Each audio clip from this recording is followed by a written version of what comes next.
Hello, boys and girls. Welcome back to the Teacher's Desk. I want to talk to you a little bit about hair. So, I've made a video already talking to you about hair and the fact that when you breathe in here, it contains three gases, right? Carbon dioxide, oxygen, and nitrogen. All right. So, the state of matter is gas. Air is a state of matter. Gas. 0.03% carbon dioxide, 21% oxygen, and 79% nitrogen. Nitrogen is very important, okay? All right, nitrogen helps in the production of protein. All right, so we know that the air goes through your mouth. We want to look at the relationship between the lungs, the stomach, and the heart. Three important organs. We want to look at what kind of role does air plays with all three organs. And they are organs because they carry out specific functions. The air goes into your mouth and nose, right? And it goes down to this pipe which is called the trachea. Alright, and it goes into your alveoli, alveolus, in the bronchs, into the alveoli. And these are your lungs. Well, you have a lungs on the left, a lungs on the right. This is the diaphragm. It goes up and down to help you breathe. When it goes up, you breathe out. When it comes down, you breathe in. Alright, so you breathe in here. But how does this air goes to your heart to make it important? We know that digestion takes place in the stomach. Alright, when you eat, instead of the trachea, the other pipe is called the esophagus. Right? Your mouth is a bit up here, and this will be your stomach, and the food comes in here, right?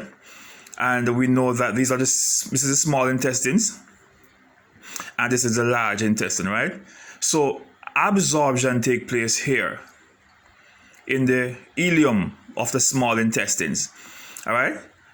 So when absorption takes place here, the nutrients is going to go into your blood, and we know what pumps the blood around the body. It is the heart, right? So the nutrients is absorbed from food, is absorbed in the small intestines after breaking down, and then it goes into your bloodstream. All right. The hair now is inside of the lungs. All right. How does the hair get around the body? How do you get the oxygen around the body? Now, this is the heart, and the heart has four chambers. All right, upper chambers and lower chambers. The lower chambers we call the ventricle. This is where the pumping takes place, and so these walls are very thicker than the others in the ventricle here. All right, so the vena cava takes in deoxygenated blood into your heart. It comes into the left chamber, and then it passes the valve. It goes into your ventricle, and the ventricle is going to pump it out around the body. This is the pulmonary artery, PA means pulmonary artery. All right, this pulmonary artery is taking deoxygenated blood to the lungs. All right, this blood is low on oxygen. It's called deoxygenated blood. All right, and then guess what? When the blood is oxygenated, it is coming back here through your pulmonary vein. Vein carry blood to the heart. Arteries take blood away from the heart. So the vein is taking the blood. So the arrow here is going back in. All right. Over this side, you have the oxygenated blood now, because remember, we just came back from the lungs with this oxygenated blood. This is where gaseous exchange takes place. Gaseous exchange is when the carbon is removed from the blood and oxygen is replaced.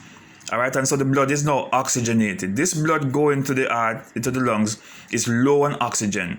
This blood coming out of the lungs is rich in oxygen, and it's going to travel all the way into the pulmonary vein and comes into your upper chamber, then into the ventricle, and this is going to pump it all over the body. All right, it's pumping it all over the body. It's going to your head, it's going to your toes, it's going to your fingers, it's just going everywhere. All right. So when you breathe in here, air help with nutrients, the burning of nutrients inside of your tissues, and air also help to oxygenate the blood so that you can have oxygen going to the various parts of your body.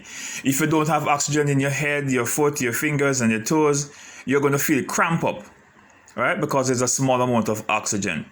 So here we see in digestion, when the food goes up, it goes into your blood, and your blood always having these nutrients. The blood is a transportation system. To get nutrients to your head, to your toe, you need the blood to carry those nutrients.